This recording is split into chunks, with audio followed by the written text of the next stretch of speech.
ম্যানেজার্সকে thank you, কারণ stationery managers থেকে যে আমাদের বইগুলো দেওয়া হয়েছে তার জন্য বাচ্চারা ভালো রিডিংও বলতে পারছে। আর কারণ ওরা ড্রয়িং ওখান থেকে নিয়ে ড্রয়িং করে বাড়িতে বইগুলো নিয়ে যায়। তার জন্য স্টেজার অফ ইউনিভার্সকে প্রচণ্ড অসংখ্য ধন্যবাদ।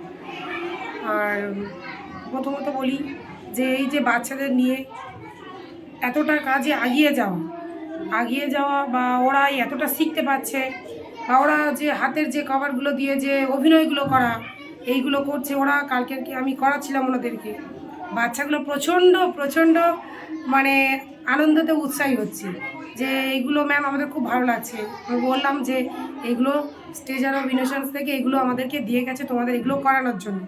ওরা বলছে ম্যাম আমরা এগুলো রোজ প্র্যাকটিস করবো, টিফিন এমনকি টিফিন খাওয়া বন্ধ দিয়ে সেইগুলোকেই প্র্যাকটিস, ম্যাম আমরা টিফিন খাবো না, ওইগুলোকে আমাদের প্র্যাকটিস করানো, ওইগুলো আমাদের ভালো লাগছে। তার জন্য স্টেজার অফ ইনোসেন্সকে অসংখ্য ধন্যবাদ।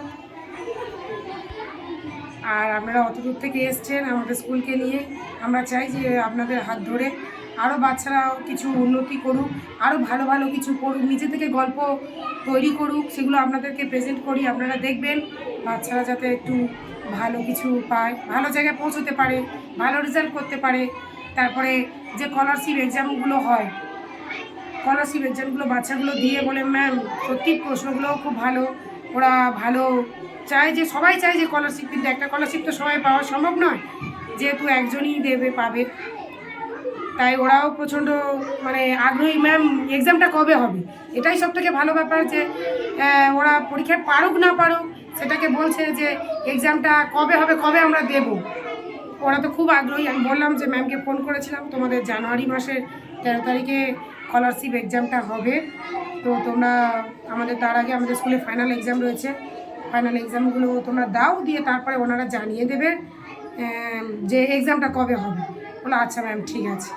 আর আপনারা এসছেন তার জন্য অসংখ্য ধন্যবাদ। এটুকুই বলে আমি শেষ করি।